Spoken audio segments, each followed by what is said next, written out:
So I've been told that this place we're going to, Katz Deli, has the best pastrami sandwich in the city. Or at least it's up there in contention. Saw a clip of Bourdain. He said, You think New York, you think pastrami, you think Katz's. In New York, almost everything eventually gets replaced. I wanted to understand why this place didn't, and whether it's actually worth it to spend $30 on a pastrami sandwich. it seems like no matter what time you come here, there's always going to be a line out the door. Thank you, man. Enjoy. You do have to show these tickets on the way out. Gotcha. So you're just visiting New York? Yeah.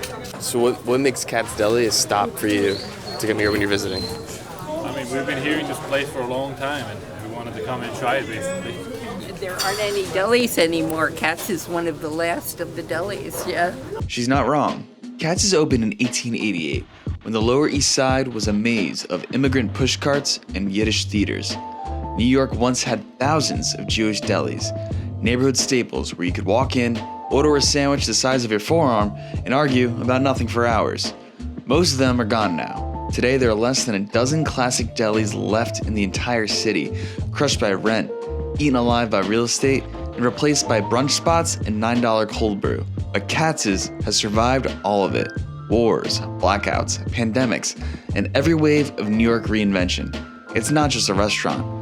It's a living fossil of the city's past. What's it like working here? I've been here for 21 years.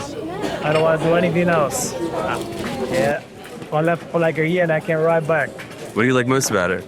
This is like a big family, and the bosses are an amazing person. Are you sure you're not just saying that because you're on the record?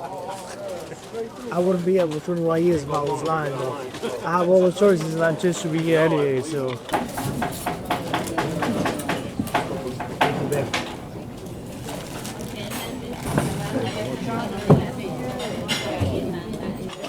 I'm not lying to you. This guy been here for 30.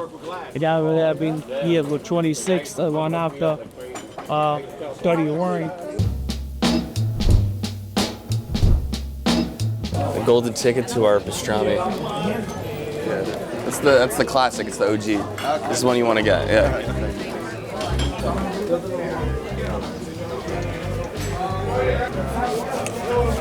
It's like melting.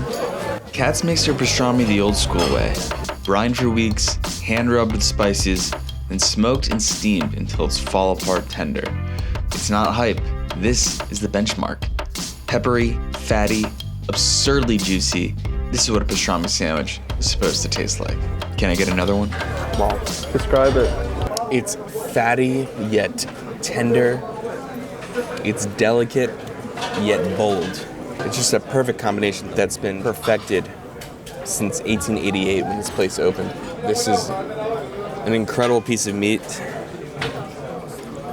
And, there's just nothing like it. 15 out of 10. Where are you guys from? From Norway.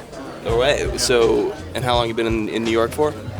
2 days? And what's made Katz Deli a destination for you guys to come here for? It's a legendary place, so we had to go here to try it. So what's it like coming to a place like this as somebody from, Scandinavia? Or do they have anything like this in Norway? We have some sandwich places and like baguettes and stuff like that. But it's not much pastrami. This is Jake Dell, owner of Katz Deli and king of pastrami here in New York, and he was gracious enough to sit down with us. Hot dogs will do another 4,000 hot dogs a week. Corned beef will do 20,000 pounds a week. Briskets, turkeys, all those things. Pastrami is our most popular right now. It's cured, it's smoked, it's boiled, it's steamed, it's everything you can do to a piece of meat gets done to that pastrami right there. So how long does it take to cook this piece of meat here? So in total, start to finish, we're talking about a month. Every step has, anywhere from 6 hours to 3 days to 3 weeks along the path to making the pastrami, the old-fashioned way, the way it was meant to be done. So I've done a little research on this place, and it's been around originally from 1888. Yeah. I know under a different name. When did you come into the picture? So I was born here. I'm the 5th generation overall. I'm the 3rd in my immediate family. So my grandfather was partners with the 2nd generation of the Katz family. I started here full-time in 2009. And then my father and uncle retired in sort of phasing in and out between 2013 to 2016 or so.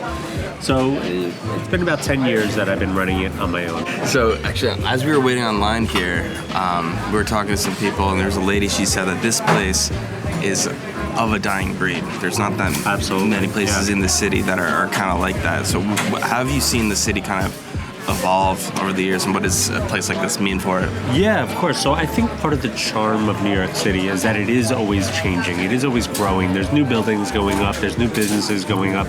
And that's part of why we love New York City.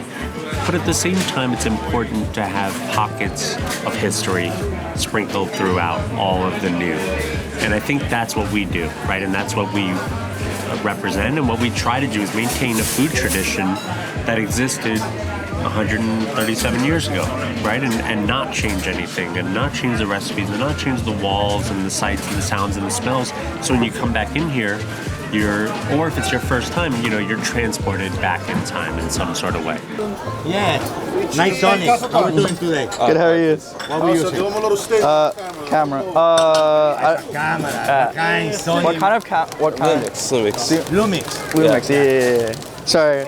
Snyder lens or regular lens for Lumix? It's Sigma. Sigma. Yeah. We gotta show this to you. Thank you. You know what? Those mugs, they look pretty cool.